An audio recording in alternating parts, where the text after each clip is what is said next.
senang jasa urang boga Kangjeng Nabi modal kitu senang. Mun aya presiden nu kos kitu mantap jasa tah. Ya Allah ya. Bahkan sinar sholawat maka deuleu. Begitu dek ditimbang. Tah, timbang. Leketek kade. Maneh kadeuleu ku kaula cek Kangjeng Nabi. Ai Tuhan saha ma'asanaka wajhaka wa ma'asanaka khalqaka. Saha kasep amat jeung bager amat. Ana nabiyuka Muhammad. Oh, ku kaula kadeuleu maneh sok maca sholawat 11 ta salat. Saeutik jasa cek ya. Aduh aing 11 baheula isinya diomongkeun di hareupeun jelema. Cak batu deh 11 doang. Geus kajeun 11 ge lantaran saya istiqomah geus begitu ditimbang tek teundeunan sholawat ka dieu. Oh, 11 bae kuat ka salamet. Tas salat 11. Nyana nanya heula masana. Wajhaka kasep amat Tuhan saha jeung tita tadi tutulung bae. Ana nabiyuka Muhammadun. Oh, pohara ieu. Kaciri ta nu sok baca sholawat mah ku Kangjeng Nabi, kaciri sidar sholawat tah geus disalabat-salabatkeun mantap ku ari ulah-ulah cicingin. Geus kolot poe Jumat geus jam 10 ka masjidna ih teu bisa jam 9 mah. Teangan di dinya tihang jang nyalande.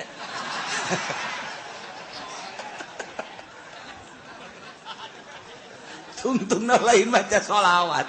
Tasbih ka mana, mata ka mana. Bahkan aya nu nyokot ge tah babaturan tasbih teh nyaho nyana. Barang hudang aya tasbih aing ka mana.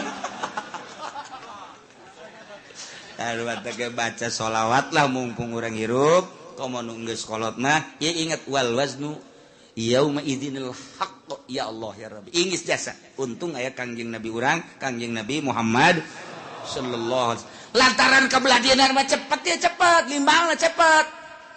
Cepet. Jadi Kangjeng Nabi kan lah tuh lantaran sorangan limbang cepet. Lai ka dieu, lai ka dieu. Aya anu henteu kabagian sapaat. Kaburu Kangjeng Nabi na keur munyeuna ka dieu, ieu ka dieu, dibalangkeun ka ditu kan. Waduh, aing Muhammad bae cek jana. Aing teu kabagian lieu. Tapi tetap Kangjeng Nabi kadeuleu ku Kangjeng Nabi pas gagolepak ka neraka, cekel ku Kangjeng Nabi. Entap tulung ka malaikat Jibril. Jibril salamet ka eta. Ci atuh mah geus jore cek eta teh. Jadi teu lagi main simplong melulu nya. Aya sholawatan cek Kangjeng Nabi. Sabaraha sih sok maca sholawat? Ai muludan cek nya. Maca tante, ente ngadengekeun doang.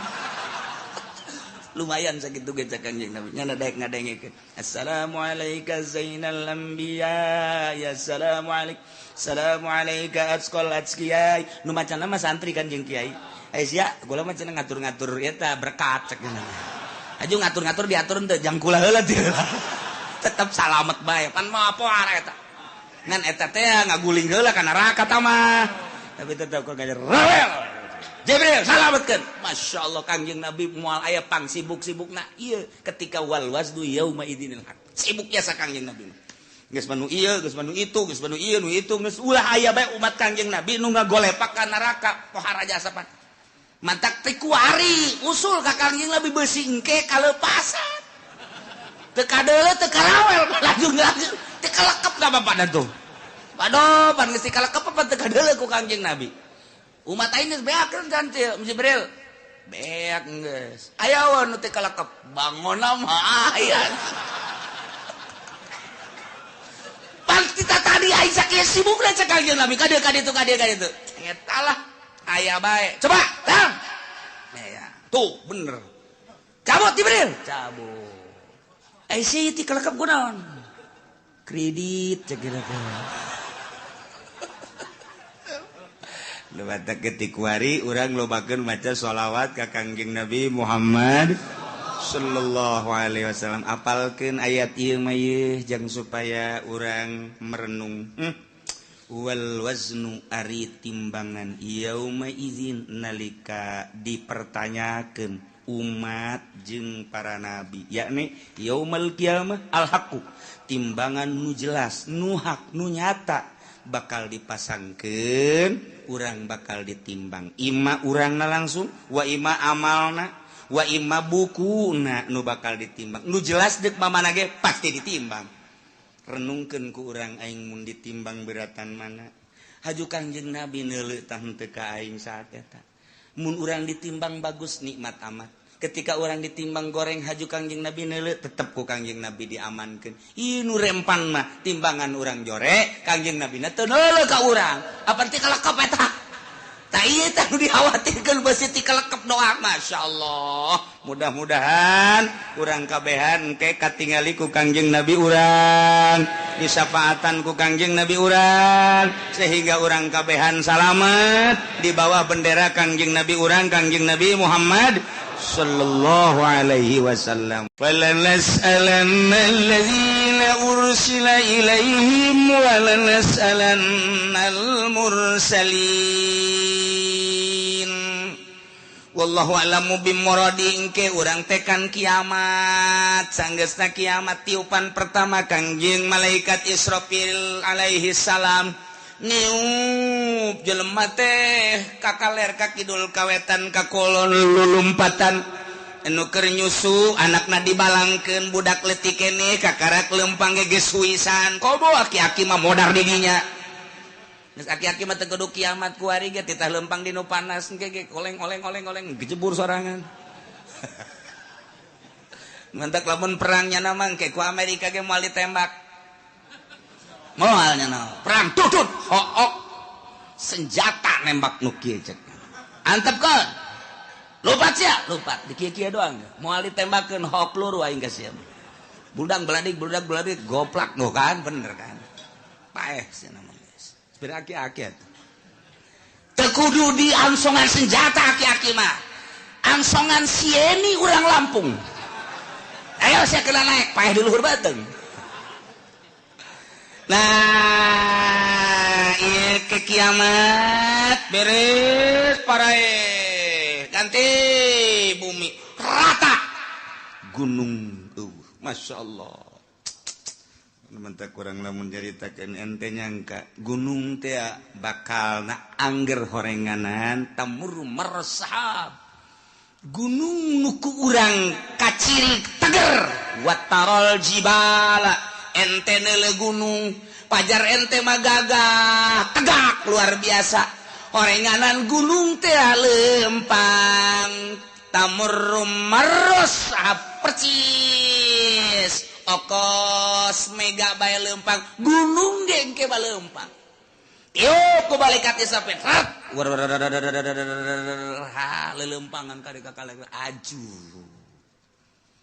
Watarul jibala qamidah disangka gunung teh teger kuat horenganan tamur marosahap leeh nana gunung sakitu tegerna leeh kok masih Juned ajur ganti rata laut gunung kobe wah geus diterjemahkeun ku Raden Oma Irama kiamat terjadinya ada jadi presiden. Masya Allah gunung-gunung yang tinggi menjulang hari itu akan dimusnahkan.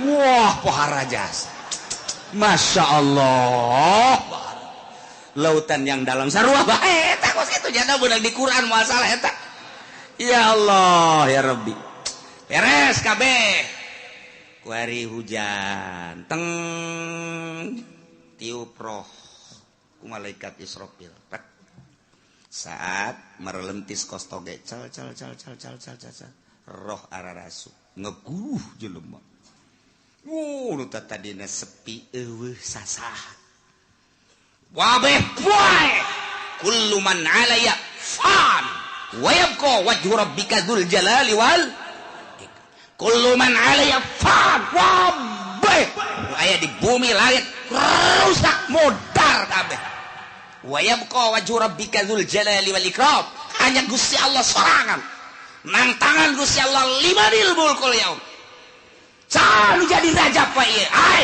raja Mesir raja Mekah raja Yaman raja Indonesia udang ngaku sia jadi raja udang Jokowi udang Prabowo udang cak Prabowo hirup kene mah can nyaho bawa jadi bonte itu bayar tuh nungges coba Soekarno udah kayak dia udang ke Pak Harto udah Gus Dur saya kan dilengserkan Gus Dur, ya saya emang nggak ada tanggung jawab, bukan dilengsarkan. Kalau saya lanjut baru saya tanggung jawab. Untung saya dilengsarkan. Ya udah, cek malaikat Israfil tenang, Dur.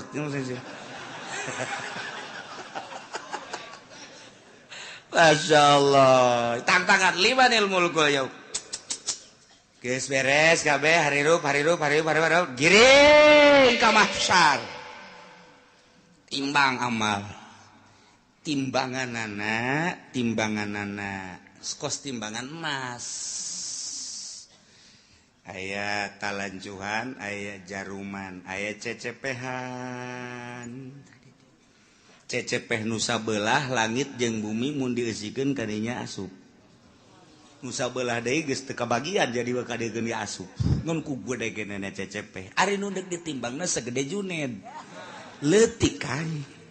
Ku gede-gede amat dek ningalikeun jeung nembongkeun ka maha kuasaan jeung maha dahsyatan Gusti Allah Subhanahu wa taala. Wih, jelema dikiring di berbagai negara kabeh ka mahsyar. Di mana letak mahsyar? Letak mahsyar teh Masjidil Aqsa.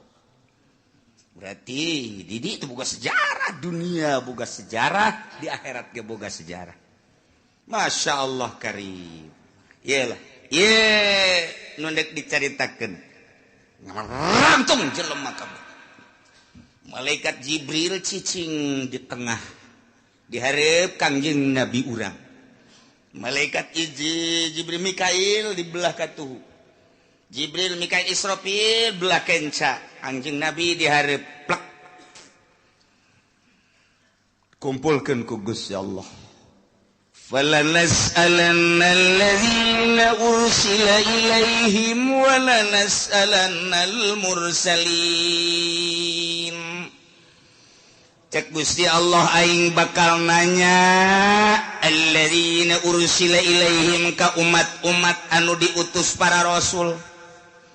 Ndek ditanya teh an ijabatihim ar-rusula wa amalihim fima balagahum. Tentang ijabah ka para rasul jeung ngamalkeun naon nu disampaikeun ku para rasul ka maranehanana. Masyaallah. Di samping umat nu bakal ditanya walanas'alannal mursalin. Yakin kaula nu agung bakal nanya deui ka para mursalin utusan-utusan ditanya anil iblagi tina nyampekeunana. Ya Allah ya Rabbi. Wabah ditanya. Bari pertanyaan teh sabenerna mawalana kusana alaihim biilmin. Yakin kaula bakal nyaritakeun ka umat, ka para rasul. Kula bakal nyaritakeun biilmin dengan kanyaho, jelas nyaho. Wa makunna goibin jeung kaula teu gaib. Oh, teu nyahona kabeh nyaho, ngan tetep ditanya bae. Pan jelema ditanya teh aya nu nanya teh nyaho nu mantak nanya ge pan teu nyaho mang. Kaula ieu deuk ka Bandung hayu. Ieu jalan deuk ka Bandung jalan mana? Bener-bener teu nyaho berarti. Kaula mudik, ieu milu mudik deuk ka Jawa Tengah, Pak, deuk ka Jogja jalan ka mana? Lontaran loba jasa. Ieu itu Jogja. Ka belah dieu manggih deui Jogja kanan, belah ditu ke manggih deui Jogja kiri. Bingung aing mah ieu. Jogja deui. Belah ditu teh Jogja deui. Isi jalan lu mana? Dekat Surabaya teu nyaho nanya. Atawa nyana nanya, Pak, ieu teh kula teh rek dagang ieu cara dagang teh kumaha? Ieu modal da sakieu dek nu didagangkeunana ieu nyokot teh dieu supaya teu nyaho nanya berarti. Pak, kula teh hayang kawin. Hayu, hayang rek nanya bae ieu mah kira-kira kumaha ieu kula lamun kawin. Atuh babari, modalna boga henteu. Ulah bakal hayang kawin sia teu boga modal mah. Nanya teh teu nyaho. Biasana nanya teu nyaho. Aya jelema nu nanya ngan aing mah sabenerna mah nyaho, ngan nanya sote aing mah ngetes bae sia teh nyahoeun tante. Padahal mah nyaho ye, kos ka budak tanya, "Cek, 2 jeung 2 sabaraha?" Geus nyahoeun nu nanya nama. Ngan ieu dites. 2 jeung 2? Cak Bapak tolol sia. Kudu ngabalikeun deui ka aing. 2 jeung 2 sabaraha? Cak Bapak, wah budak blon nih budak. Muncak Bapak 4 kula 4, muncak Bapak 5 kula 5, aku bacak Bapak bae. Nyaho ye. Nu nanya nama guru ka murid nyaho. Nu mantak nanya teh dites berarti. Nah, aya deui nanya teh ngajejeleh. Boga anak minta duit dibere tas 1 juta yo meunang saminggu minta deui teu jang anu bere deui minta deui dibere deui geus kalima kali ka dia sia cicing sia dinya tiup hai aing geus sabaraha kali mere duit ka sia bego teu meunang tah anak atuh hitung bae ku bapak ditikem sia ku bapak goblok atuh nyahoeun bapak ge ini mere duit sabaraha kali ngak sudah dipake naon tah duit ieu sia didinya pertama sia ku aing minta dibere kedua dibere aju minta deui dibere tah aing nanya ka sia geus sabaraha kali aing abah dia bere duit ka sia teu meunang teu hitung bah teu meunang jalain kos kitu teh mah maksudna nyarekan aing lan sakali mere duit ka sia tapi ku sia teu digunakeun eta duit tuh tolol-tolol teh si otak pasang atuh minta deui si mah gawena minta malulu nyarekanan tah nanya tapi nyarekan go bari bah nya mah boga duit aju minta duit sabarit sia mentana mio sabarit tah mio sia diberi mio tapi pake ku sianya nu bener tah beulikeun ku sia lamun kredit jeung cash lain deui bah hargana lamun kredit sabaraha barakara kredit ngomong sia lain sari bahkan hese dek beli cash deh di akhir zaman mah kredit bermodel Yahudi teh geus kos karar itu bae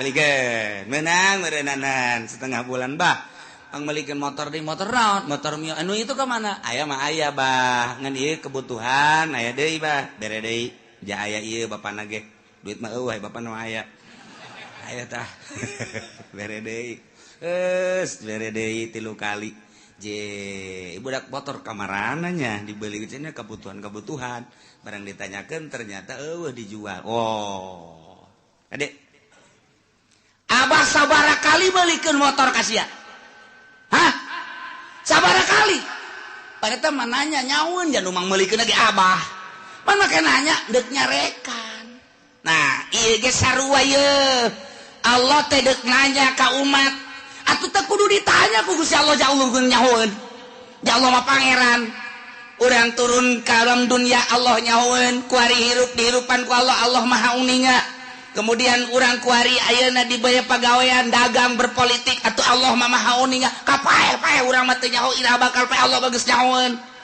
kok make ditanya tuh urang ku Gusti Allah nanya da deuk nyarekan ka urang nah ieu sia bakal ditanya ku Gusti Allah teu meunang kieu sia ku aing pan dihirupan nah ieu sia harita teh hirup kemudian pagawean sia waktu hirup naon bae cak Gusti padahal Allah nyaho cek urang teh atuh coba bae Gusti ka nyahona tumpahkeun ka dieu wah dikerekem sia ku Gusti Allah teu meunang kos kitu nyanggakeun sadaya-daya Gusti mun Gusti maha uninga nah ieu bakal ditanya urang kabeh ditanya urang sebagai makhluk ditanya Kangjeng Nabi lagi ditanya sarua bae urang ditanya tentang naon tentang an ijabatihim ar-rusul wa amalihim fima balaghum urang teh ngaijabah ka Kangjeng Nabi narima kana ka Kangjeng Nabi syariatna jeung ngamalkeun datang ka mana ditanya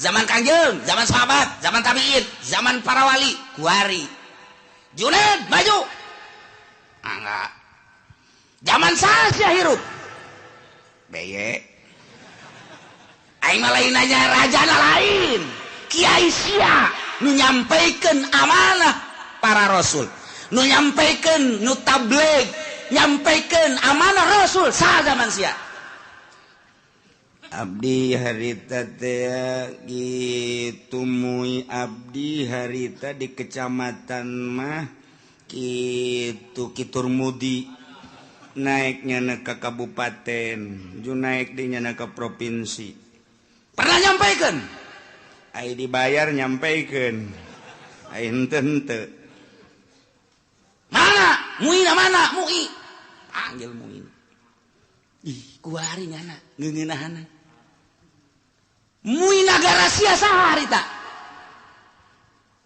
mui abdi aya orang kronjo agel iya nu formal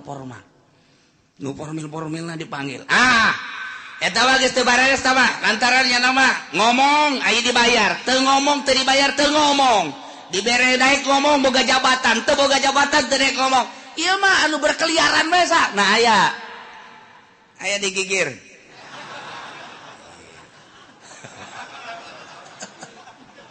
disebutan di Jakarta kiai anu di kampung kiai anu pernah nyampaikan pernah cara nyampaikan aku mah muludan bere duit eta lah lamun dari bere duit ngaco ulah nu eta nu asli nu nyampaikan nu asli saha ayo gerak budi bejakeun diangsongkeun ka hareup deui kumaha coba eta urang lamun geus dikitukeun kumaha eta dihareupeun Gusti Allah nah sia zaman ieu pernah nyampaikan nyana bahwa Nabi akhir zaman Kangjeng Nabi Muhammad pernah kemudian naon nu disampaikan ku manehanana rukun wudu rukun salat dan syariat lah dain sebab bener coba tanya kiaina ditanya deh siapa pernah nyampaikan bener nyampaikan lagi dah bae ai diondang muludan sok diberkatan aya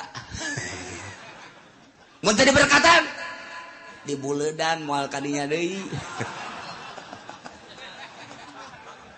wah itu beres ya aduh Masya Allah lah ieu bakal caritakeun secara global be umat bakal ditanya tentang narima syariat ti Kangjeng Nabi na nya atawa henteu aya apa henteu ditanya hai umat pernah henteu Muhammad nyampaikeun amanah ka anjeun tablighur risalah wah jelema burr kabeh ngomong aya nu pernah aya nu henteu ai Islam kabeh nyaritakeun pernah kafir mah henteu kan bela dirinya cak Nasrani teu pernah kami mah teu pernah sampai berita-berita kebenaran Muhammad teu pernah sampai Muhammad nyaritakeun tentang syariat teu pernah Nasrani Yahudi kabeh wah bangsa encek kabeh ngararomong engke mah kuari nyana barure teu beuteungna engke mah nyana di ditu pias teu pernah nyampaikeun umat kaula teu iman ge ka Gusti teu iman ge ka Muhammad berita nyampaikeun maka urang lah jadi saksi wah pacencongan urang jeung urang tidinya lah al yauma nakhtimu ala afwahihim wa tukallimuna aydihim wa tashhadu arjuluhum bima kanu yaksibun rame atuh pan wah encek kampung Melayu ngomong hanya geus teu make hayah kampung Melayu mah encek RRC bener nu kampung Melayu mah geus pohon bapak bahasa encek lagi geus teu bisaeun eta mah nya encek nya susah ya Allah nya di neraka saneng-neng rugina ka bina-bina hehe pohara jasa ari tatanggana mah nu Islam sanajan nyana ka neraka pan bakal dikaluarkeun tatangga si encek milu nyana digawe jeung encek tapi kan nyana lantaran aya imanan tetep dikaluarkeun untung kan nu ieu wala nas'alanna alladzina ursila ilaihim ditanya umat tentang nerima atawa henteuna ka para rasul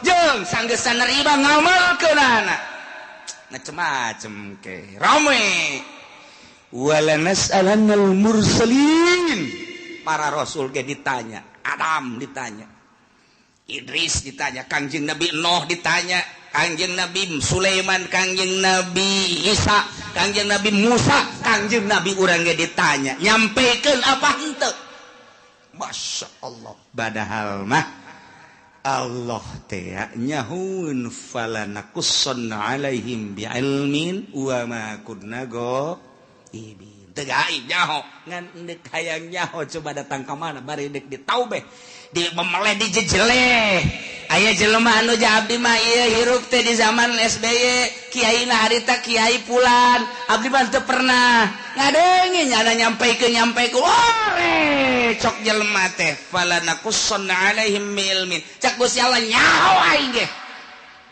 sia teu ngaku datang tablighur risalah melalui kiai anu siana cak Gusti Allah nu teu ngajading teu ngadenge pan aya muludan pan aya rajaban kiai ngabuka pangajian tong-tong ge datang ka songek siana nu teu daek falanakusson alaihim Allah jaritakeun ngeunaheun bagi kiai nu katitipan ilmu sampaikeun besingke di akhirat ditanya walanas'alannal mursalin ditanya para mursalin, ditanya para wali, para kiai, ketika orang dikahareupeun kiai anu sia di zaman anu nyampaikan henteu kunaon sia dititapan emang henteu nyampaikan nu ngondang kunaon sia nu mata kaya yang diondang ieu cak ditangkal amun naon tah teu nyawa nya nambongan di ditu tah ngadeukeutan tukang sate ieu tah tuh kan ditanya kabeh umat ditanya para rasul ditanya Gusti Allah umat ditanya para wali ditanya umat ditanya kiai ditanya kabeh mana teuing ramena nah wa ma kunna ghaibin sabenerna mah atuh aing teu gaib eueuh teu kanyaon teu nyahoan iblagi rusul wal umamil khaliyah bima fi ma amilu nyaho tentang nyampaikeun para rasul nyaho pisan atuh uning pisan jeung umat anu sepi tidak pengamalan nu ngamal jeung nu henteu nyaho Allah secara perinci juz'i satu persatu nyaho Gusti Allah si ieu gadenge si ieu ngamalkeun si ieu narima si ieu teu ngamalkeun si ieu narima si ieu ngamalkeun setengah si ieu narima si ieu ngamalkeun poara si ieu narima si ieu teu ngamalkeun nyaho Gusti Allah bakal dicaritakeun hiji-hiji falanaqussanna alaihim bi'ilmin wa ma kunna ghaibin lu gaib jeung Gusti Allah Gusti Allah maha uninga nu mantak urang kuari salat ti penting teu kudu dikanyahokeun ku tatangga cukup ku Gusti Allah engke bakal ditanya ketika ditanya aya teh berita tablighur risalah aya melalui saha kiai anu sia ngamalkeun teh nyanggakeun sadaya-daya ke Gusti maha uninga abdi penting-penting ge hudang haju kiai haju HSDI eta anu ku aing ditolol-tolol ge sia goblok sia hudang mah hudang tapi ngan kiai doang tapi kan uninga Gusti Allah aing nyaho ka sia sok ngaji lempang ngajina nyaho aing ngadengekeun nganyaho aju ngamalkeun nyaho penting sia hudang haju tahajud aing meukeur nanya bae cek Gusti Allah sebagai pangeran ditanya ku aing hijab padahal mah aing geus nyaho falanaqussanna alaihim biilmin wa ma kunna ghaibin nu gaib jang aing mah aing nyaho ka sia narima ti kiai anu kemudian sia ngamalkeun geus kebelah dia sia zaman sasya abdi bareng jeung si itu hirupna pernah sia ngadege urang teh kiai pernah ngamalkeun Gusti maha uninga teu kaburu Gusti naon bae kasibukan sia abdi di pabrik Gusti mana babaturan sia anu di pabrik aya tuh itu sia ka di pabrik sia eta neangan duit jang kitu napakah pamajikan jeung keluarga sia sempet salat abdi mah minggu ngaji lamun teu keur gawe emang aya nu minggu gawe aya abdi mah ieu teh ai naon kitu ngaranna kesempatan salat mah salat tah bareng sapabrik sia pan sia mah salat sia henteu nyangageun Gusti deuk kuas wa ma kunna ghaibin nu gaib nek ngomong naon sia aya dalilna tah babaturan sia mah jadi pabrik ke sapabrik malah jeung sia malah sakontrakan sangarendeng sia mah ja salat sia nu henteu nah nu matak sapabrik aya bae tah nu dibere daek salat jang dalil engke di akhirat besinya ngomong bo Gusti bongan abdi mah dibere susah haju di pabrik teu kaburu salat Gusti neangan duit bae babaturan sia datangkeun ja susah sarua pas salat sia ka ditu atuh dek lompat ka mana sia ayo sia dalu mabakun la goibin waduh gaib jago sia mah dek nyarekan bae supaya kadenge ku ban sojen tinggal babaturan-babaturannya na waduh si itu dicarekan moal teu aja dicarekan aduh dek lompat ka mana ya aing dek lompat ka mana nah kabeh bakal ditanya fala naqussanna alaihim biilmin wa ma kunna goibin tanya hiji-hiji bari Allah nyaho lu goib ka Gusti Allah supaya jelas Allah teh pangeran dek ngajejelek jelema ditanya ku Gusti Allah kunaon sia persiapkeun ti kuari jang engke ngajawab pertanyaan eta lain lalagaan ieu mah Al-Qur'anul Karim wal waznu yauma idzinil haqq ya Allah timbangan lil amali dipasang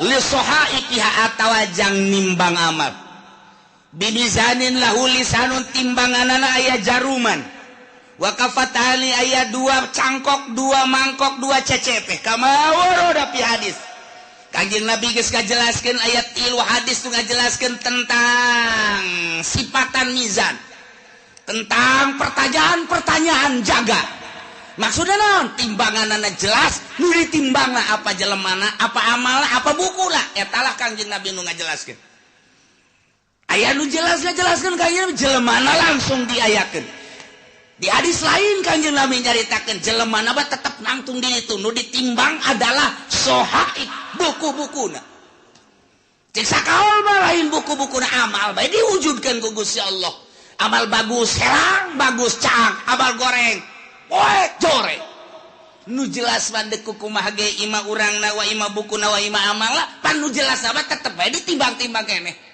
ieu ayatna wal waznu yauma idzin al haq timbangan nyata timbangan nu hak nu bener yauma idzin harita bakal dipasangkeun jangan sing hade faman saqulat mawazinuhu faulaika humul muflihun sahaja lemah nu ditimbang berat amal hadena faulaika humul muflihun bahagia wa man khaffat jelema anu hampang mawazinuhu kahadeanana berat ku kagorenganana faulaika alladzina khasiru anfusahum jelema etalah anu ngarugikeun dirina waktu di dunia bohong teu daek beramal bitaswiriha ilan nar ku sebab dijongklokeun ka neraka bima kanu bi ayatina yazlimun ku sebab maranehanana ngazolimkeun teu percaya ka ayat-ayat Allah subhanahu wa ta'ala nu ngantak urang mah alhamdulillahirabbil jauh masa urang ka Kangjeng Nabi tapi urang iman ka Kangjeng Nabi Muhammad sallallahu alaihi wasallam jauh jeung Kangjeng Nabi tapi urang ngalaksanakeun syariatna dibabaca ku urang sifat wajib di Kangjeng Nabi di para rasul teh opat urang diantarana kabeleteran kuari tah di dieulah bakal ditambah ditimbang saurang-saurang malaikat Jibril di dieu Mikail di dieu Israfil di dieu Kangjeng Nabi di dieu cek sakaol Kangjeng Nabi ngajelaskeun timbangan hade nu gede jurusan sorga timbangan nu goreng ieu neraka asal ditimbang let ka dieu ka kenca belah dieu geus tinggal ngagejebur ka neraka asal ditimbang leketai ka belah dieu geus sorga tinggal berangkat ka sorga bae ya Allah ya Rabbi kuari urang teh cek sakaol Kangjeng Nabi ngajelaskeun timbangan teh timbangan qada wal adli ieu timbangan teh timbangan papasten jeung keadilan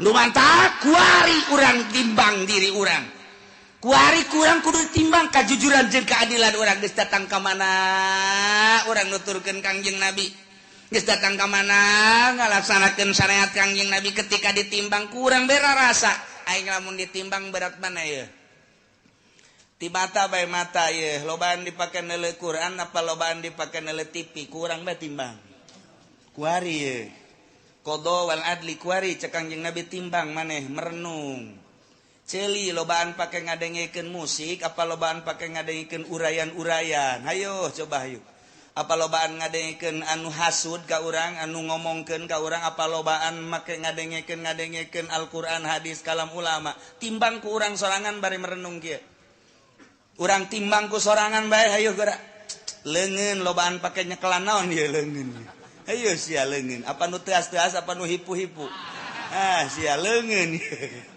timbang ku sorangan urang komo nu geus kolot mah maningan ge beureum mah molotot pegahan engkos kol budaya we kieu tinggal nyi hajina heuy mana eta mata kosong amat teu kosong teu naon ngalang layung kitu teh tu dirinya bae heulana eta molotot kitu keur ngarenung ngaji tadi cak kiai aing ieu geus asa di akhirat bae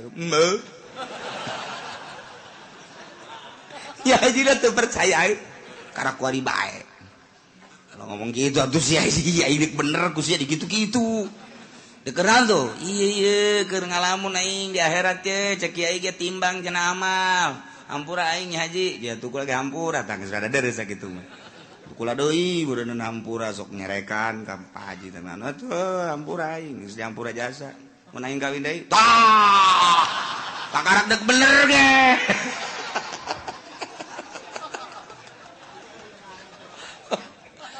tah urang ngarenung ieu aing lamun ditimbang kuari andai kata paeh aing ge ditimbang beratan ka mana mulai orang ngurucut cai mata Gusti tibalik datang ka kuari Gusti Allah nyaritakeun kahirupan para rasul nyawa ditarohkeun jang ka Allah terus di para sahabat nyawa ditarohkeun abdi manarohkeun harta ge ku pait-pait teh di zaman para wali songo eta teh perang nyawa tarohanan orang lamun zalah ka Kudus Masya Allah jana mapan balik teh dicacag nuku urang kuari di zarahan di Kudus Sunan saha ngaran Kudus tuh siapa jarah bete nyawaran aju kiaina poho buku aing ge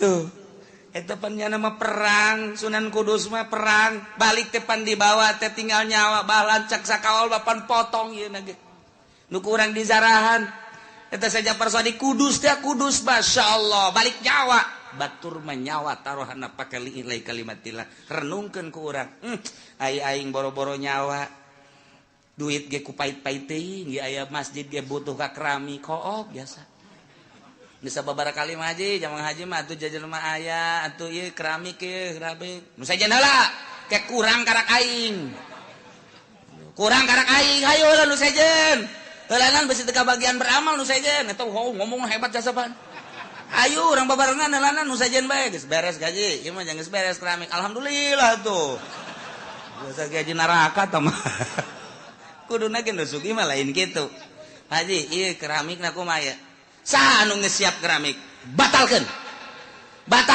geus Pak Haji duit loba di bank anak geus di ngaranan ari Pak Haji na aing mah teu boga duit sial teh Ki Haji tolol emang nu sugih mah kos kitu bloon batur bae dikesek-kesekeun tah hayang urang mah hayang ngadenge tuh geus kitu Mang anu sekian meter Mang anu sekian meter geus aya sabaraha eta aya 20-an mah bejakeun ka Mang anu lain teu butuh kitu nya dieu mah ku Pak Haji bae kabeh sapira 500 meter lah sabaraha kebon 500 meter geus tuh jual ke buat tetangga habak beres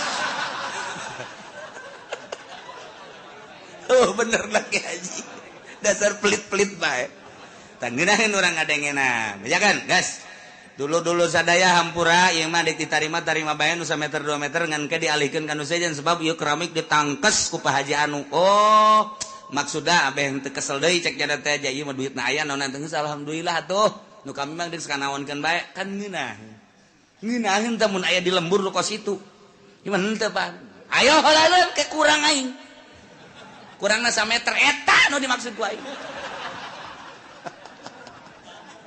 aduh ya udah sugih dur-dur pet kos ge batah ilah wal waznu yauma idzinil haqq faulaika faman saqulat bawazna Kangjeng Nabi na di dieu maksudna naon eta Kangjeng Nabi di dinya cicing ya Allah ya Rabbi Kangjeng Nabi lain samaneh ketika ditimbang umat Kangjeng teh ti heula pan al awwalun al akhirun umat Kangjeng Nabi teh pandeurina diayakeun pangheulana ditimbangna Kangjeng Nabi di dinya sabelah Kangjeng Nabi cicing di cukang neraka jahanam Masya Allah lain lalagaan Kangjeng Nabi memang kumaha begitu ditimbang teh nu kadeu ku Kangjeng Nabi leket teh ka kenca Kangjeng Nabi nyekelan surat ulkoh ngaranna tek gegera dikerjakeun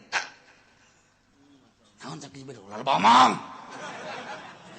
berat antah tadina ka ditu kok jadi ka ditu salam surat letik mah eusina la ilaha illallah muhammadur rasulullah eusina eta tah letik jasa surat asal ketei ka ditu naon teh cak dibero lalu nu penting salamet bae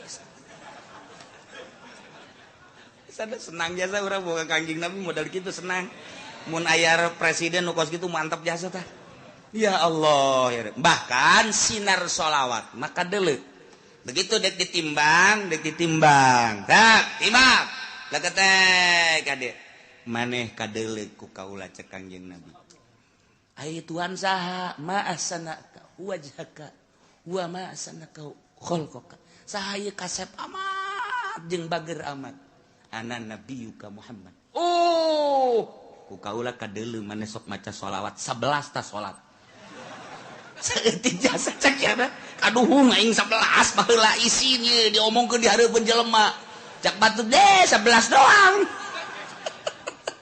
geus kajeun 11 ge lantaran saya istiqomah geus begitu ditimbang tek tendeunan sholawat ka dieu oh 11 bae kuat ka salamet tas salat 11 nyana nanya heula mas sana wajhaka kasep amat Tuhan saha jeung tita tadi tutulung bae ana nabiyuka Muhammadun oh pohara ieu kacirita nu sok baca sholawat mah ku Kangjeng Nabi kaciri sidar sholawat teh geus disalabat-salabatkeun mantap ku ari ulah-ulah cicingin geus kolot poe Jumat geus jam 10 ka masjidna teu bisa jam 9 mah teangan di dinya tihang jang nyalan deui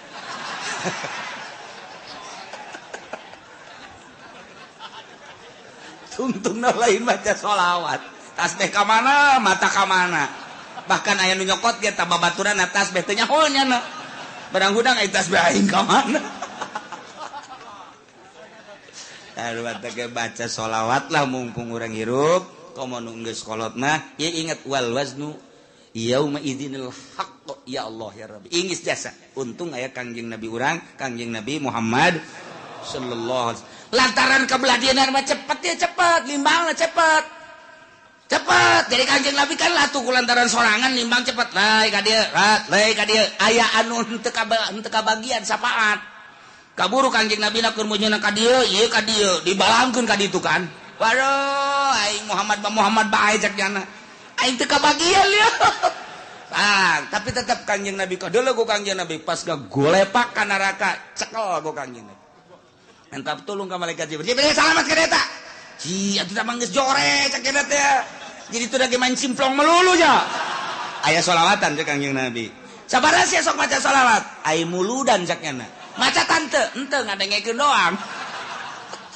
lumayan sakitu ge cek Kangjeng Nabi nya ngadengekeun assalamu alayka zainal anbiya ya assalamu alayka atqal atqiyai nu macana mah santri kan jeung kiai sia gula mah cenah ngatur-ngatur eta berkat cek nya aju ngatur-ngatur diatur teu jang kula heula teh tetep salamet bae pan mah poara eta ngan eta teh ngaguling heula ka neraka tah mah tapi tetep kok ngajar rewel Jibril salametkeun masyaallah Kangjeng Nabi moal aya pang sibuk-sibukna ieu ketika wal wasdu yauma idzinil haq sibuknya sa Kangjeng Nabi geus manu ieu geus manu itu geus manu ieu nu itu geus ulah aya bae umat Kangjeng Nabi nu ngagolepak ka neraka pohara jasa pan mantak teh kuari usul ka Kangjeng Nabi beusi engke kalepasan teu kadeuleu teu karawel lanjut teu kalekep ka bapak tuh waduh pan geus kalekep apa teu kadeuleu ku Kangjeng Nabi umat aing geus beakeun kan Jibril beak geus aya wae nu teu kalekep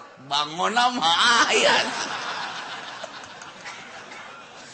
pan kita tadi aing sakieu sibuk lah cek Kangjeng Nabi ka dieu eta lah aya bae coba tang ya tuh bener cabut Jibril cabut sih ti kalekep kunaon kredit cek kira teh lu batak ketik wari urang lobakeun maca sholawat ka Kangjeng Nabi Muhammad sallallahu alaihi wasallam apalkeun ayat ieu mah ieu jang supaya urang merenung wal waznu ari timbangan yauma izin nalika dipertanyakeun umat jeung para nabi yakni yaumal qiyamah al haqu timbangan nu jelas nu hak nu nyata bakal dipasangkeun urang bakal ditimbang ima urangna langsung wa ima amalna wa ima bukuna nu bakal ditimbang nu jelas deuk mamana ge pasti ditimbang renungkeun ku urang aing mun ditimbang beratan mana haju Kangjeng Nabi neuleuh tah henteu ka aing saat eta mun urang ditimbang bagus nikmat amat ketika urang ditimbang goreng haju Kangjeng Nabi neuleuh tetep ku Kangjeng Nabi diamankeun ieu nu rempan mah timbangan urang jore Kangjeng Nabi na teu neuleuh ka urang apa teh kalekep eta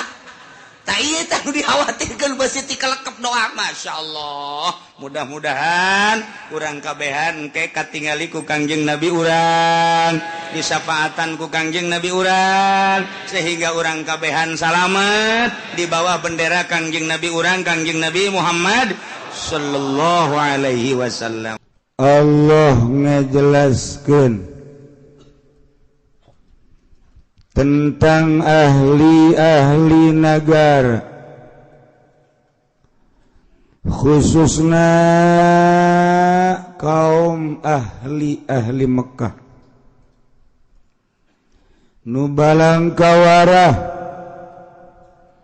teu iman ka para utusan-utusanana anu balukarna kusebab teu iman ka para utusanana disiksa ku Gusti Allah.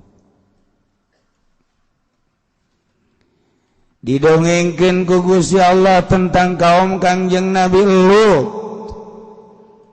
Didongengkeun ku Gusti Allah tentang kaum Kangjeng Nabi Soleh. Dicaritakeun ku Gusti Allah tentang kaum Kangjeng Nabi Syuaib. Caritakeun ku Gusti Allah tentang kabangkawarahan kaum Kangjeng Nabi Hud, kaum Kangjeng Nabi Nuh, jeung nabi-nabi nu lainna anu teu percaya ka para nabi-nabina disiksa ku Gusti Allah Subhanahu wa taala. Cek Gusti Allah sing hade lain eta bae. Eta teh jang percontohan-percontohan, jang itibar-itibar. Ketika negara mana bae kaumna teu nurut ka rasulna, teu nutup kemungkinan ku aing disiksa kaum tersebut. Masya Allah. Konsepna hayang makmur, berlimpah ruah cara kamari. Hiji amanu, nomor kedua wat taqau, iman jeung taqwa. Masya Allah, babari di ngomongkeun diucapkeun nama babari jasa iman jeung takwa. Praktek da Gusti Allah nu agung hese jasa. Boro-boro batur sangkirang urang ge nu sok ngaji bae titah takwa teh hararese. Titah takwa nu bebeneran teh hese lain lalaga. Nah, ieu lanjut ieu. Afa amina ahlul qura ayatiyahum basuna bayata. Di negara-negara anu ahli-ahli negara tersebut ternyata geus para rohoan ka instruksi para rasulna. Kuari urang di akhir zaman negara anu diutusna di akhir zaman mah Kangjeng Nabi teh Kangjeng Nabi Muhammad sallallahu alaihi wasallam. Uluy ti zaman Kangjeng Nabi berlanjut ke zaman khalifah, berlanjut ke para tabi'in, berlanjut ke atba tabi'in. Kuari urang di zaman kepemimpinan Jokowi. Ternyata barang ditaliti ku urang di negara Indonesia anu tadina 90% Islam, kuari menurun menjadi 85%. Kafir naik di Indonesia, Kristen naik, Katolik naik, Protestan naik, Buddha, Konghucu, Hindu naik, Islam turun. Kajian heulana, dia tetap mayoritas orang. Barang kurang ditinggali nu mayoritas di Indonesia teh bahkan mayoritas nu jadi pejabat teh geuninganan agamana Islam. Tapi barang ditinggali moral, nah orenganan moral geus lain moral Islam. Lamun urang kuari ngadenge bahwa di DPR teh neuleuan gambar X3 tarolol. Kuari mah di HP-na teh geus masing-masing aya gambar-gambaran susu nu terbuka. Berarti kan resep. Emang kiai resep ulah ngomong ka aing. Ilanan ieu mah batur baheula.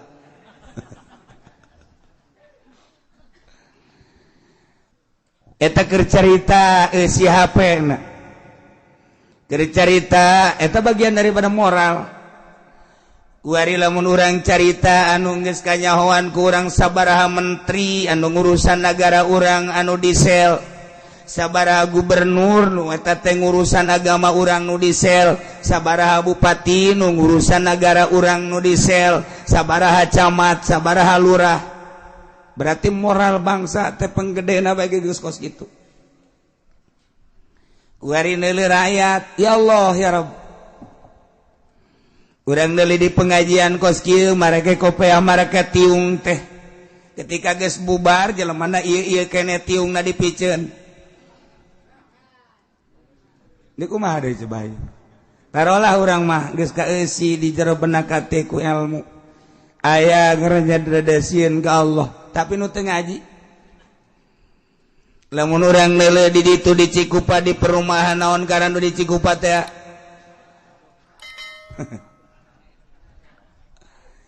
Eta kapan anu ngeusianana anu trek-trekan anu ngetrek anak urang. Anu mabok bukna beureum sabelah teh kapan anak urang. Anu mamawa awewe teh kapan anak urang. Hartina anak urang teh jelema muslim da teh. Moral berarti geus kos kitu.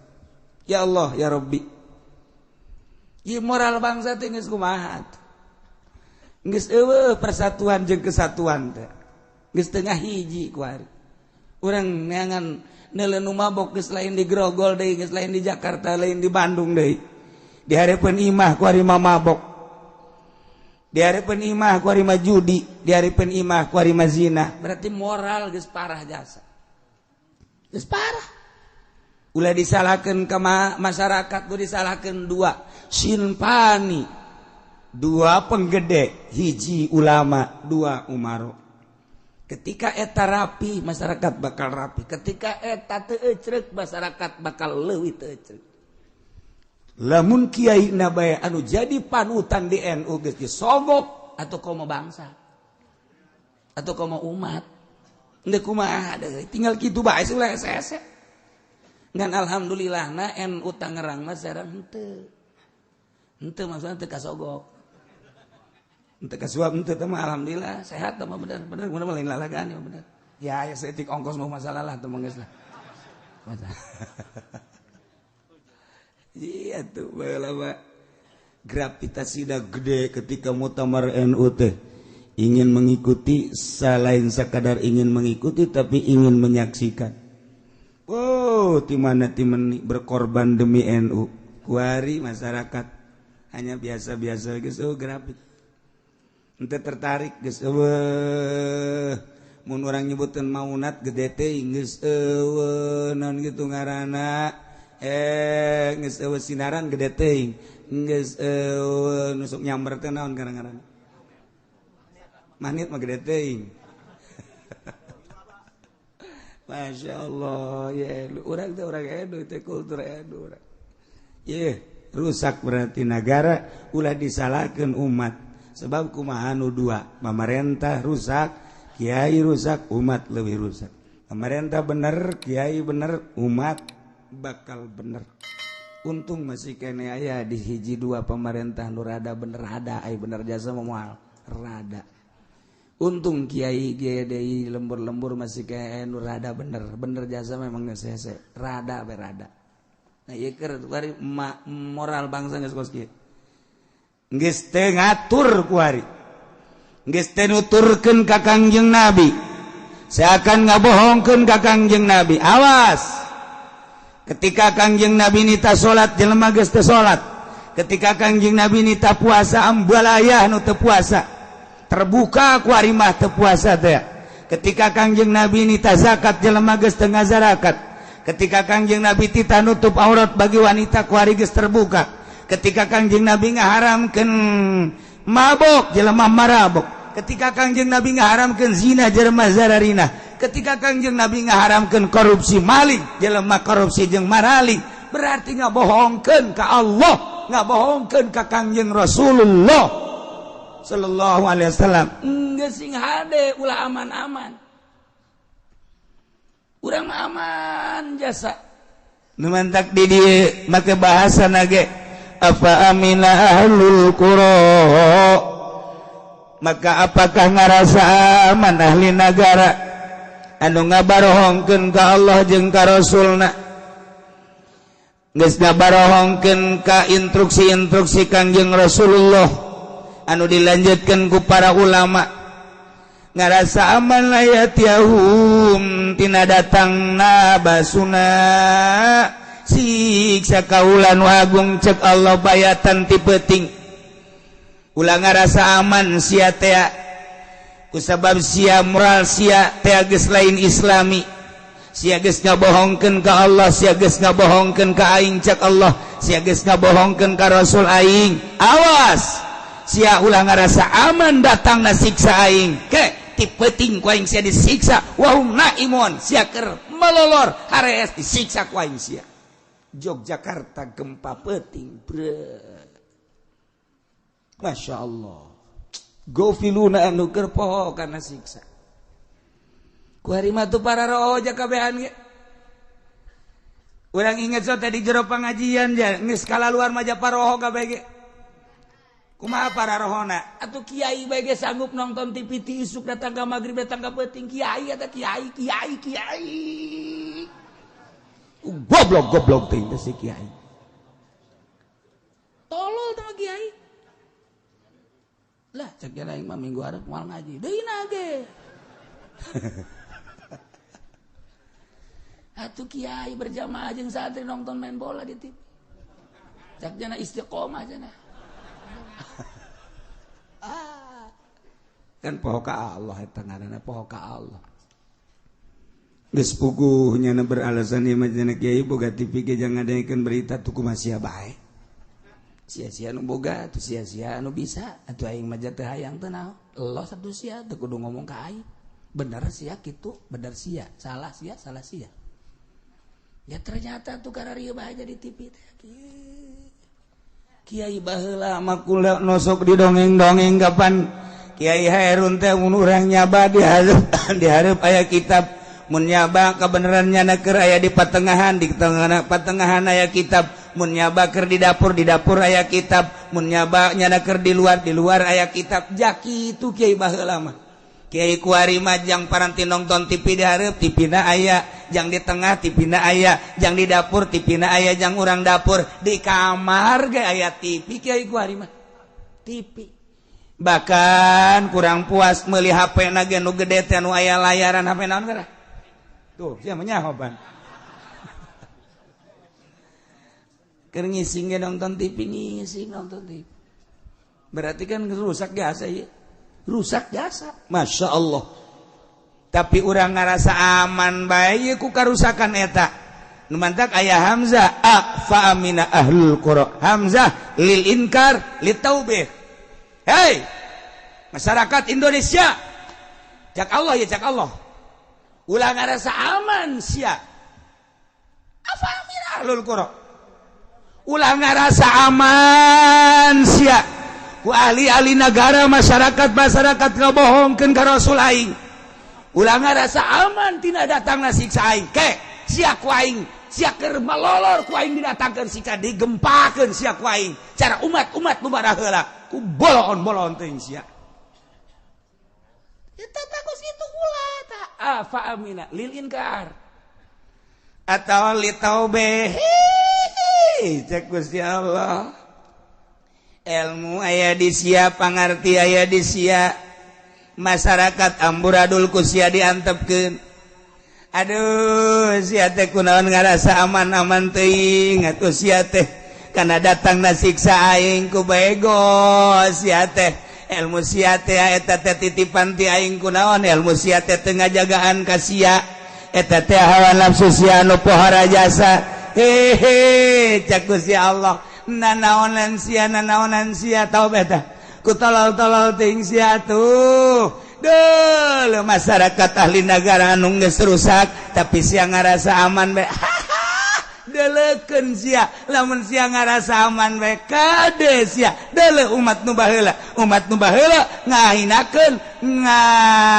naon kitu ngaranna teu nurut ka rasulna disiksa ku aing sia ge ahli negara ahli Cikupa ahli balaraja, ahli curug, ahli sepatan, ya disiksa ngan Cilongok.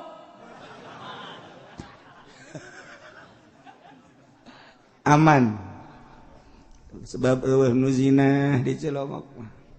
Mantep. Nu mabok eueuh. Nu judi eueuh di Cilongok mah. Aya ge di Balaraja ngan di deuleu KTP-na urang Cilongok.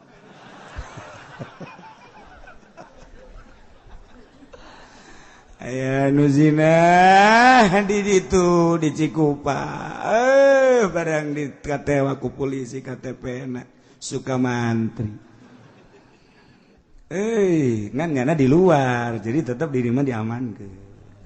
Sebab di luar gitu. Paling goyang setik lah. Ya Allah ya Rob, sing hade urang ulah aman-aman ka hade. Kade Allah geus ngadongengkeun umat-umat nu baheula anu teu nuturkeun ka Rasulullah ingkar ka Rasulullah disiksa. Atuh sarua aduh ku ari ge marukan kumaha. Ya Allah ya Rabb. Awa amina ahlul qura ayatihum basuna duha wa hum yal'abun. Jeung deui apakah ngarasa aman, ngarasa tenang-tenang bae ahlul qura ahli-ahli negara, khususna di negara urang ieu kabenaon kitu ngaranna negara Tangerang. Kade ulah ngarasa aman tina datangna siksa kusebab masyarakat geus teu nurut ka Rasul. Titah ulah mabok marabok bae titah ulah zina zina bae titah ulah maling korupsi tapi nyana ngagawean bae titah ulah kredit makin menjadi-jadi kreditan. Cek jana ulah ngadengekeun kiai di Cilongok mendingan ngadengekeun kanu ngahalalkeun bae lah jasa sarua bae itu kiai kiai awas ya tsunami datang sia. Ulah ngarasa aman. Ahli-ahli negara tina siksa Allah. Sebab telurut ka Rasulna. Awas ya siksa ku aing cek Gusti Allah duhan waktu duha wa hum yalabun ketika nyana heureuyan ulinan ameng-amengan keur lalagan dele Aceh waktu duha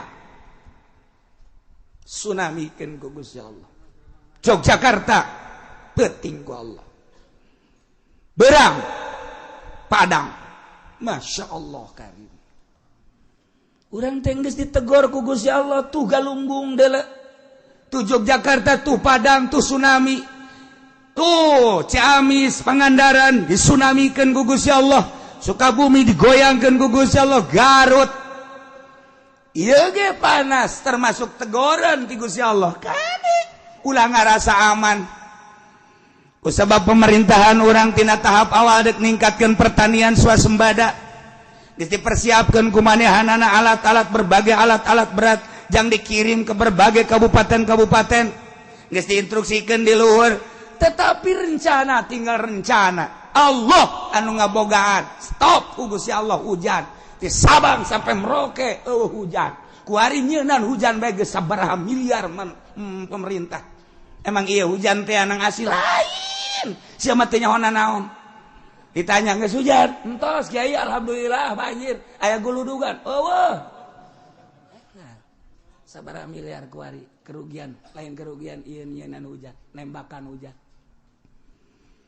Eta ge kudeudeuh keneh ka masyarakat daripada panas jasad. Tapi can aya hujan nu asli ti Gusti Allah. Deuk kumaha coba ieu? Pertanian sabaraha ribu hektar, sabaraha ratus hektar. Sabaraha ribu hektar di berbagai kabupaten anu geus teu kaala telaan ku hari teh. Masya Allah tinggal aya Karawang-Karawangna doang geus lain tina cai hujan tina Jatiluhur tina kiriman-kiriman kitu teu nyaho urang Jatiluhur lamun disaatkeun ku Gusti Allah dak nu madak di urang we di urang sadane bocor ternyata PDAM na teu jalan jang kota mah rahasia Allah. Saat sumur eueuh caian sadane kandas bendunganana bocor nu kasedot adalah taneuh. Neuk kumaha deui rahasia Allah. Keur keur ditegor urang ku Allah sia dek kunaon urang ngomong kejadian alam kieu alam balikeun atuh pikiran ieu langit nu Allah ieu bumi nu Allah urangna nu Allah kita nurut ka Allah ketika teu nurut ka Allah melalui rasul jeung ulama nu balaleuneur teu nurut siksa sia wae ieu kakarak teguran tetep bae sugan aya pamarentah anu ngadengungkeun tobat can aya sugan aya kiai ayu urang tararobat can aya teu bae kiai ge nunggu instruksi ti pamarentah sebab naon aya instruksi mah sugan bae aya ieu tama moal beres tobat kos kitu mah timbul tina nurani atuh timbul ieu masyaallah karing hararese amat tuh orang lamun nyebut nurani ngeunaheun asup ka jero hate tamun nyebut birani si mbak itu mah iya nah ya tegar ku Gusti Allah ulah ngarasa aman hei ahli Cikupa ulah ngarasa aman hei Sepatan ulah ngarasa aman hei Tangerang seluruhna bupatina instansina para kiaina ahlul qura kabeh berarti tina pejabat ulama jeung masyarakatna awamina ahlul qura ulah ngarasa tenang-tenang bae dibere panas ulah tah titah tobat tah coba beuh lamun aya bupati kuari ngayakeun kitu pembersihan tidak boleh ada yang mabok ketika ada yang mabok panggil gesel ketika aya nu zina panggil mun aya rangda bawa ka ditu ka pendopo amankeun ku bupati mantap biasa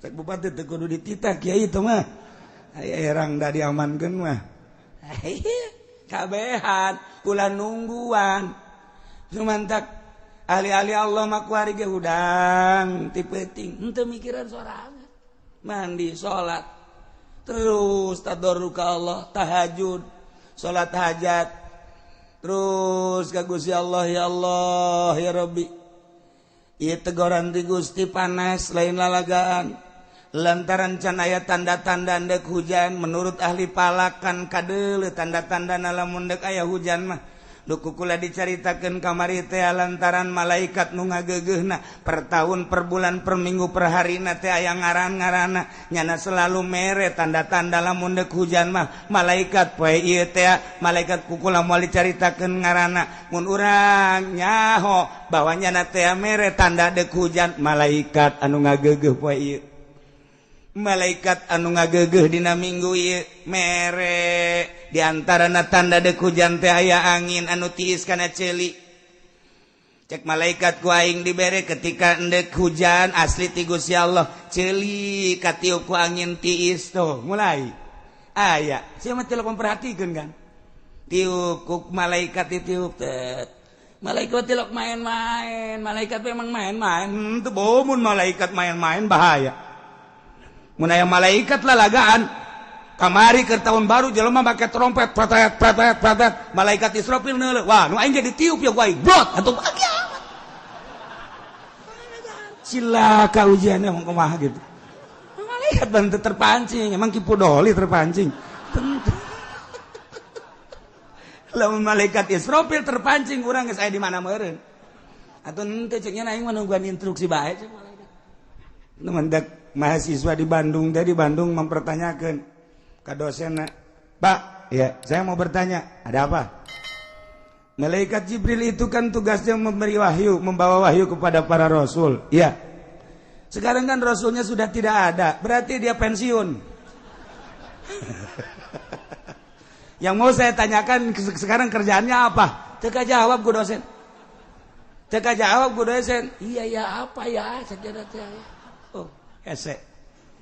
Terus bertanya di universitas baheula mah IAIN Cipadung ku ari mah UIN meureun terus datang ka sababaraha universitas naik terus ka Trisakti ka ITB teu kajawab ku dosen aya lah kiai nu sok di masjid bae nu magahana ge lah paling ge 20-an nu bari batuk bae asal maca wa yajibul mukallaf bijaksana. Iya Yun bisa ngajawab mah ya. Nyana nanya, kayaknya saya mau tanya, ada apa? Malaikat Jibril kan tugasnya membawa wahyu kepada para rasul. Benar, pinter ujang. Tapi kan kuari rasul geus aya diakhiri ku Kangjeng Nabi urang. Ieu tugas malaikat Jibril berarti pensiunnya. Atun tejang teu pensiun. Naon atuh kuari tugas? Kuari tugas malaikat Jibril mah ngumpulkeun batu sakitu. Ngumpulkeun batu, jang naon? Jang meupeuhan sia. Ini dia gak itu masih kapeupeun. Bisa tak kiai? Aing cenah kos kieu mah jawabanana ye. Jago tuh kiai. Kabeh dosen-dosenna ge bakal ditimpahan ku batu ku malaikat cekeun. Pan.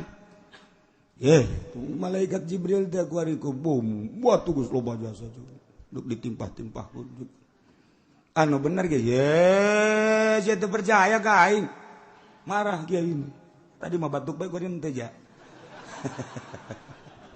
Marah mari kiai. Bakal ditimpakan ku malaikat Jibril ka para mahasiswa, ka para pelajar SMA, SMP, SD, KB, termasuk ka para pejabatna bakal ditimpahan ku batu ku malaikat Jibril. Ulah tenang-tenang sia cek eta kiai. Ih kiai kolot juga gak amat cek eta. Bisa jadi kos gitu. Lantaran dosen-dosenna, pejabat-pejabatna, jeung kiai-kiaina geus teu nurut ka malaikat Jibril. Geus teu nurut ka wahyu nu dibawa ku malaikat Jibril ka para rasul, ka kedeung deui ujala batu sing gelembung. Ti heula kanu nanya ka aing sia. Ampun jangan. Balik sieun nya. Aing mal nanya-nanya deui ka nyana cek ya. Teu aya aing. Aduh, serem jasa teh kiai sakeuna. Iya awa amina ahlul qura masyaallah. Temantak ulah sembarangan nanya ke kiai ahli Allah mah bakal malik kanyana sorangan. Itu kiai sok diuk baik itu emang kumaha kitu jawabanna. Beuh. Meyakinkan kiai kos kitu. Geus, teh mahasiswa barang datang ka imah aing bingung cenah deuk nyieun artikelna ya bingung ye makalahna kumaha ye masa malaikat Jibril ngumpulin batu.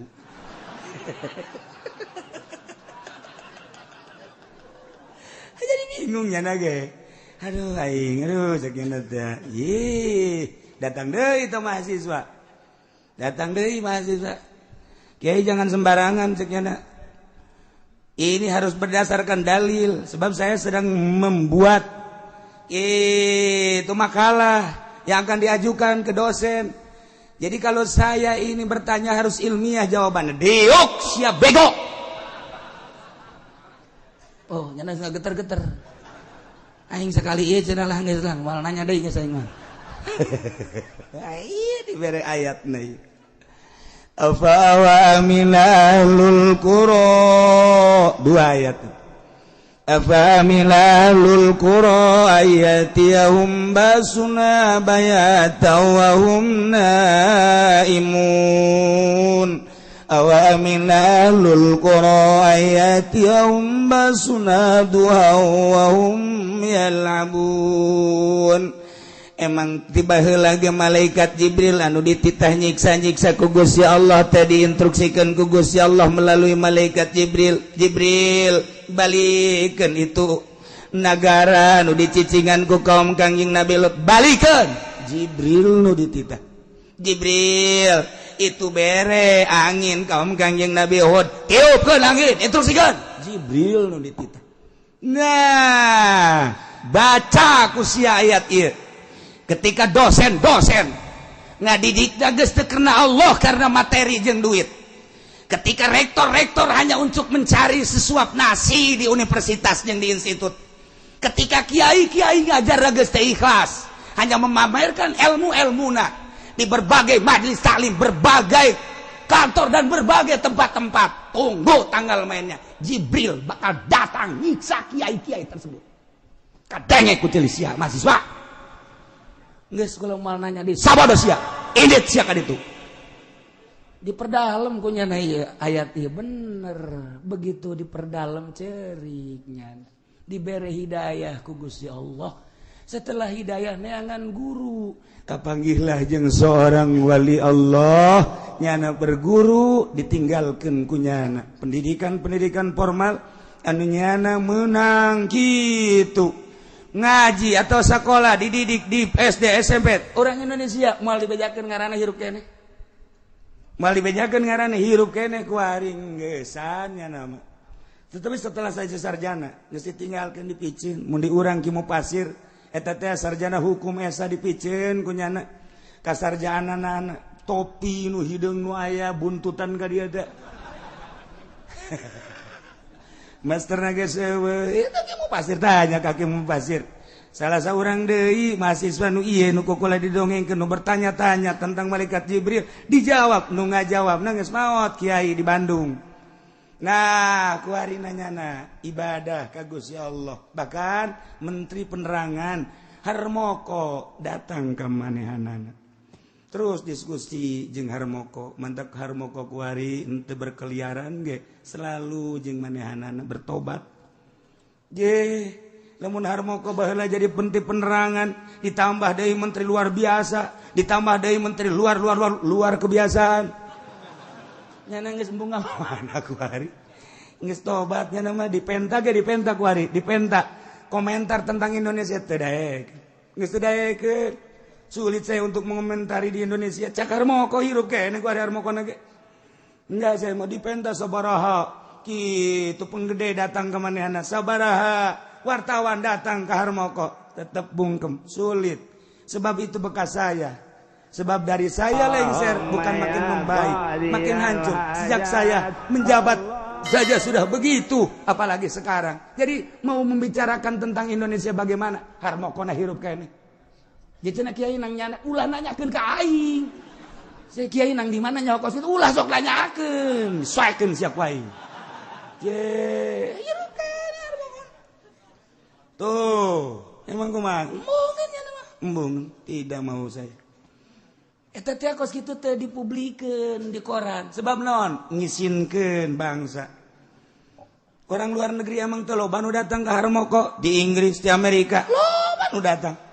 Tetapi apa pernah dijawab tentang Indonesia? Tidak. Ketika nanya tentang Indonesia, tanyalah kepada pejabat yang sekarang sedang menjabat. Ketika ditanya bagaimana Pak Harmoko tentang Presiden Jokowi, Jokowinya masih hidup, tanya Jokowi. Bagaimana tentang PDI? Megawatinya masih hidup, tanya Megawati. Harmoko geus teu daek. Masya Allah, hebat jasa. Geus cenah mah. Kuari mau sajadah, salat.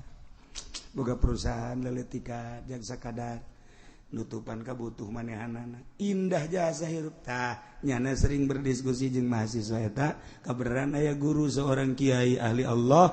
Nyana ngaguru kadinya asup ka jero hatena ninggalkeun dunia perpolitikan, perekonomian, perbudayaan kuari menuju ilahi Allah Subhanahu wa ta'ala. Ilah ayat bedas lain lalagaan.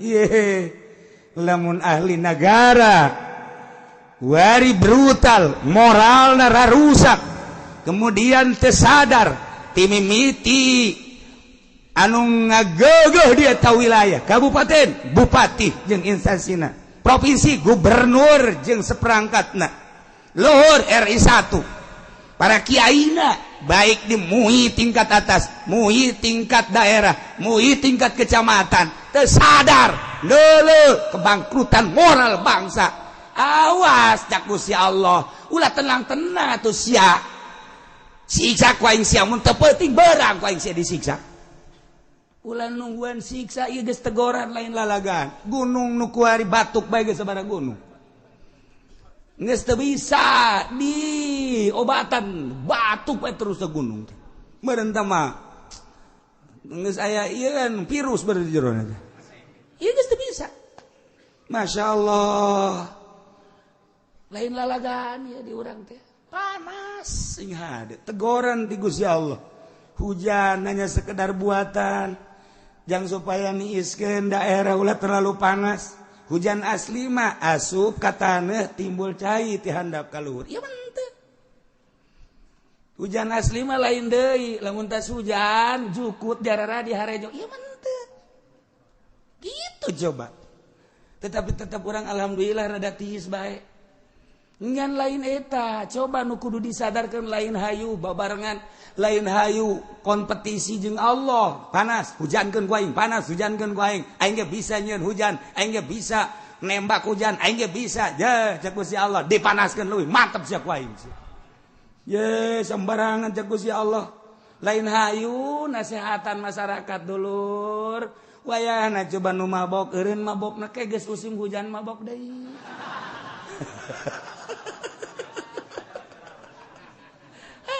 tukangnya nasehatan Golkar tahu kos gitu mah tirok bareres no bener dengan nasehatan anak Masya Allah Karim nah iya ditegur ku Gusti Allah dele umat nu baheula teu nurut ka Rasulna siksa ku aing tidak menutup kemungkinan kuari teu nurut ka Rasul aing siksa ku aing ulah ngarasa aman sia nonton TV bae nonton film bae SMS-an bae HP-an bae sia dan lain-lain sebagainya terus korupsi terus maling terus zina terus mabok dan lain-lain sebagainya delekeun ku aing mun teu berak penting siksa sia ku aing na'udzubillah min dzalik afa aminu makrallah fala ya'manu makrallahi illal qaumul khasirun maka apakah ngarasa aman ahli negara karena panyupaya Allah yakni istidrajuhu karena panyungkun Gusti Allah terhadap ahli negara binikmati ku nikmat diberi kanikmatan ku Gusti Allah ahli-ahli negara terutama di Indonesia sebab di Indonesia mah dipikabi tahu negara-negara saja loba kanikmatan anu timbul ti bumi anu ti diri urang kanikmatan sehat kanikmatan segala rupa loba dibere ku Gusti Allah hasil bumi anu luar biasa urang digali dihandap timbul emas digali dihandap timbul logam digali dihandap batu ambalaya geus puguh di Garut ti baheula ge aya batu-batu Garut kuari mah batu Garut teh aya nu beureum aya nu koneng baheula mah khusus batu Garut teh ngan hejo wungkul saingan jeung Jamrud lantaran boga kekerasan anu luar biasa ketika geus nyenclong bagus batu Garut seimbang jeung Jamrud baheula ku ari manu koneng aya nu beureum aya nikmat ti Gusti Allah eta teh panyungkun ti Gusti Allah jang ibadah dikaluarkeun deui di ditu di Medan batu bacan dikaluarkeun deui di Aceh batu giok dikaluarkeun deui ti berbagai daerah Masya Allah batu ieu lain lalagaan di urang mah subur jasa ti mimiti emas baheula mangan cikotok doang ku ari mah di Palembang timbul emas di Garut timbul emas dan lain-lain sebagainya geus puguh di Brebes mah emas teh sakopeah mah lulu lain lalagaan emas mah lulu emas tono tah mah logam teh perak teh perunggu teh ya Allah ya Rabbi lamun urang ningali pabrik besi baja ti koran aya di urang lain lagan teu beak-beak besi datang kanu jadi direkturna datang kanu jadi bosna urang Australia urang luar negeri urang Indonesia hanya jadi karyawan biasa Masya Allah Karim geus puguh lamun urang nyaritakeun emas anu aya di luar anu dibawaan ku Amerika urang mangan sakadar memandang dipuatkeun ka kapal diproduksi di urang diproduksi di kapal gelenyeng dibawa ka ditu urang nu bogana sebagai bangsa Indonesia ngan sakadar neule doang nu untungna hanya penggede di luhur jeung Amerika nu urang teh lain nagaranya negara nu urang urai barang pajak terus-terusan ketika urang teu mayar pajak marahnya anak tetapi keuntungan anak lain dipakai ngebangun bangsa jeung negara hanya nyana doang ngan presiden urang mah tetep henteu korupsi henteu kanyawan teu korupsina nyana mah kempleng henteu nyana mah atuh gendutan Haji Pendi ja nyana mah iyalah afa amina ahlul qura ayatihum basuna bayata wa hum naimun awamin ahlul qura ayatihum basuna duha wa hum yalabun. Apakah ngarasa aman ahli negara kana panyungkun Allah disungkun naik jabatan tadina jadi staf kuari naik jadi camat pindahkeun deui ku Pak Bupati langsung naik jadi sekda, langsung naik deui bahkan bisa jadi bupati, bisa naik jadi gubernur. Eta teh hakikatna mah menang ti Gusti Allah. Naik jadi menteri, naik jadi RS. Awas, panyungkun ti Gusti Allah dibere jabatan kade mun teu dipake ibadah siksaan wae. Ketika disungkun ku Gusti Allah, usaha ieu maju, usaha ieu maju, usaha ieu maju. Wow, jadi kelas urang teh di dunia teh mungkin tina 100 pengusaha dunia, urang teh bagian anu kesekianana. Weh, luar biasa panyungkun ti Gusti Allah. Leletikanana urang dagang, nu tadi nama biasa bae, kuari barada maju, panyungkun ti Gusti Allah. Pake ibadah, nurut ka Kangjeng Rasul. Henteu nurut, siksa bakal datang. Ketika orang dibere awak sehat, kurang dipakai muyah maye, lalagan, heureyan, pakai maksiat ka Gusti Allah, disungkun ku Allah. Dah, cek nya aing teu naon.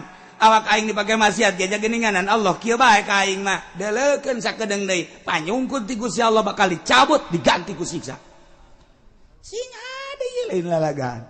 Nah, nu mantak ditegur ku Gusti Allah, afa aminum makrullah. Apakah merasa aman ahli negara karena panyungkun Gusti Allah dengan nikmat? Awas, bakal diberi siksa sekaligus kade. Fala ya'manu makrullah, teu ngarasa aman kana siksa Allah, teu ngarasa aman kana panyiksa Allah illal qaumul khasirun, kecuali kaum-kaum anu rugi. Jelema nu ngarasa aman jelema rugi, jelema nu ngarasa tenang jelema rugi, jelema nu ngarasa indah hoy bae tenang-tenang bae, awas siksa ku Gusti Allah, baik siksa perorangan atau siksa keluarga atau siksa sakremplok daerah atau siksa secara nasional, awas sing ada. Ngeulah urang ditita babalik ka Gusti Allah, sanajan pamarentah urang bupati urang can ngainstruksikeun tobat. Wayahna urang masing-masing di lembur lobakeun tobat ka Gusti Allah Subhanahu wa taala. Besi aya nu brutal mabok zina tegor ku urang, besi aya nu judi tegor, besi aya nu maling tegor. Kade ulah nang tangan ka Gusti Allah lantaran nu ngarasa aman eueuh deui kecuali illal qaumul khasirun, kaum anu rugi. Masyaallah. Kadituna bakal aya pertanyaan deui, awalam yahdi lil ladzina wallahu a'lam. Allahumma ya qadiyal hajat